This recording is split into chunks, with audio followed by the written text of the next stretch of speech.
Hello friends, कैसे हैं आप सब। स्वागत है आपको यूपीएससी एट होम प्रविष्या के यूट्यूब प्लेटफॉर्म पे। हम जो यूपीएससी एंड यूपी पीसीएस की मेंस आंसर राइटिंग कर रहे हैं, जिसमें हमारा जो टारगेट है डेली 5 क्वेश्चन की आंसर राइटिंग करने का। उसी सीरीज़ में हमारा ये क्वेश्चन है जीएस पेपर 5 से। क्वेश्चन नंबर है 98। अभी तक हमने 97 क्वेश्चन कंप्लीट कर लिए हैं। हमारी जो ये मेंस की सीरीज़ है वो यूपीएससी एंड यूपी पीसीएस के पीवाईक्यू के साथ साथ मॉडल क्वेश्चन पे बेस्ड है, जो कि करंट के साथ अपडेट करते हुए आप लोगों को कराई जा रही है। आप लोग चाहें तो इस सीरीज़ के माध्यम से अपनी मेंस की तैयारी को और बेहतर कर सकते हैं। तो क्वेश्चन हम देखेंगे। क्वेश्चन क्या है हमारा, भारतीय स्वतंत्रता क्षेत्रों में प्रमुख त्योहारों की विशेषताएं और उनकी सामाजिक आर्थिक भूमिका का विस्तृत व्याख्या कीजिए। क्वेश्चन क्या है, भारतीय स्वतंत्रता क्षेत्रों में प्रमुख त्योहारों की विशेषताएं, उनकी सामाजिक आर्थिक भूमिका का विस्तृत व्याख्या कीजिए। तो सबसे पहले हम इसका इंट्रो देंगे। इंट्रो में हमने क्या लिखा है, भारतीय क्षेत्रीय त्योहार न केवल सांस्कृतिक पहचान के प्रतीक हैं, बल्कि सामाजिक समरसता और स्थानीय अर्थव्यवस्था को भी सशक्त बनाते हैं।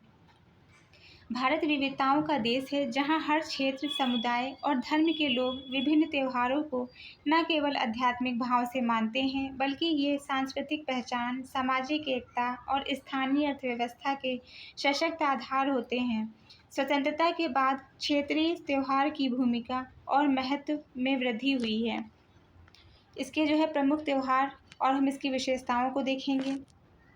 उत्तर प्रदेश में होली, दिवाली, जो कि सामाजिक एकता और पारंपरिक प्रतीक का जो है संबंधित है। इसमें उत्तर प्रदेश का क्या है, सामुदायिक भागीदारी और एकता का प्रतीक है।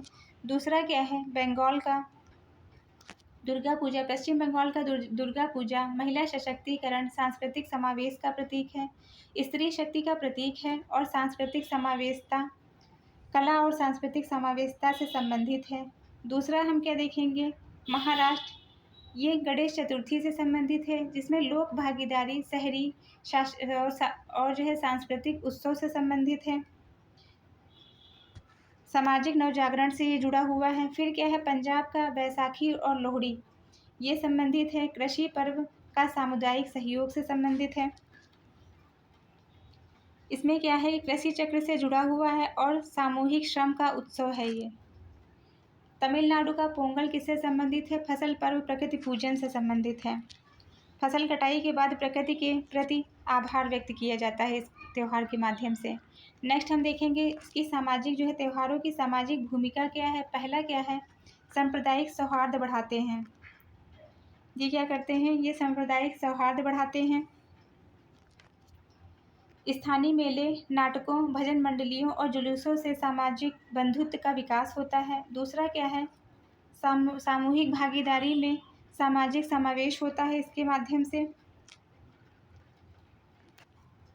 महिला सहभागिता व नेतृत्व को बढ़ावा मिलता है और पर्यावरण चेतना आती है। इको फ्रेंडली त्यौहार के रूप में जो है, मतलब स्वच्छ गंगा अभियान या इको फ्रेंडली गणेश मूर्ति जैसे आंदोलन त्योहारों से जुड़े हुए हैं। तो ये हमने क्या देखा, सामाजिक भूमिका देखी त्योहारों की। आर्थिक देखेंगे, स्थानीय व्यापार और रोजगार में वृद्धि करते हैं। त्योहारों के दौरान अस्थायी बाजार, हस्तशिल्प, मिठाई उद्योग, कपड़ा व्यापार आदि सक्रिय होते हैं। उदाहरण के लिए दुर्गा पूजा के दौरान पश्चिम बंगाल की 50,000 करोड़ की आर्थिक गतिविधि 2023 की जो है 2023 के डेटा के अनुसार बताया गया है। नेक्स्ट हम क्या देखेंगे, हस्तशिल्प व एमएसएमई को बढ़ावा।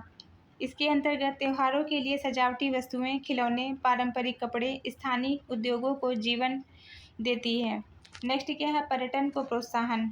इसमें रामलीला, कुंभ मेला, ओणम जैसे जो त्यौहार हैं, इनका आयोजन घरेलू और अंतर्राष्ट्रीय पर्यटन को आकर्षित करता है।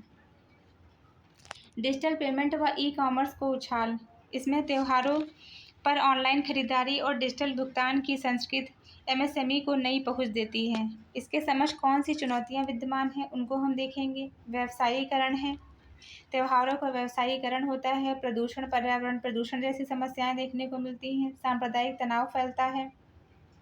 धार्मिक असहिष्णुता का जो है उभार होता है। इसके अंतर्गत सांस्कृतिक क्षरण, सांस्कृतिक अपवित्रता और बाजारीकरण देखने को मिलता है। तो ये हमारा क्वेश्चन का मेन बॉडी का पार्ट कंप्लीट होता है। इसका कंक्लूजन देखेंगे। अतः निष्कर्षतः यह कहा जा सकता है कि क्षेत्रीय त्योहार सांस्कृतिक विरासत के संवाहक और स्थानीय विकास के इंजन है। इनका सतत व समावेशी उपयोग समाज और आर्थिक दोनों के लिए लाभकारी हो सकता है। तो ये हमारा जो है क्वेश्चन कंप्लीट होता है, जो कि हमने लिया था जीएस पेपर 5 से। आप लोगों को हमारी जो ये मेंस की सीरीज़ चल रही है कैसी लग रही है हमारे कमेंट सेक्शन में ज़रूर बताइए। ऐसे ही पढ़ते रहिए, लाइफ में आगे बढ़ते रहिए, यूपीएससी एट होम प्रविशा के साथ में मेंस आंसर राइटिंग करते रहिए। Thank you.